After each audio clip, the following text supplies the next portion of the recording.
Hey guys, Gamblers CS here. I forgot I had the Spiderfly out, or excuse me, the Superfly out for the review that I just did, and I forgot to mention what I said in the last couple of videos I left, talking about something that happened, and this is it.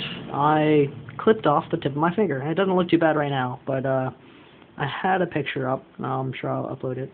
Let's get the good old trusty magnifying glass. There we go. That doesn't look too bad anymore.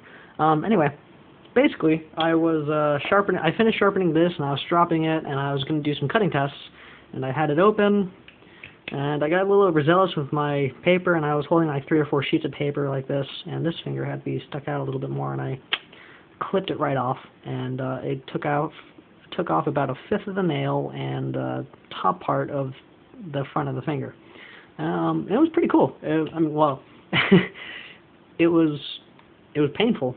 It wasn't at first. Actually, what happened is I didn't really go into shock. I just kind of I stared at it for a little bit. It was just pink flesh, and I was just, oh, that's gonna hurt in a bit, but it's kind of cool because you get to see all the workings in there. And then blood started squirting out, and I was like, oh, that's painful. That's painful. So I took out my bandana, good old trusty bandana, which is not in my back pocket, but of course it's across the room. Anywho, wrapped it up in bandana, and then I tied it off and let it sit in there for a little bit, and put some gauze on it and dealt with that and that whole shenanigans, and that was just not fun, especially taking the gauze off because it congealed and rip it right off, and that was just not fun at all. Anyway, this knife does not like me because today I was trying to do a new move behind the 8-ball, and I cut my finger with the serrations I put on there. If you haven't seen the review, this is like the Spyderco Spiderfly, except I put some serrations on here because it is my EDC knife, and while I'm not a big fan of combo edge knives, I need something that'll cut when these two blades get dull.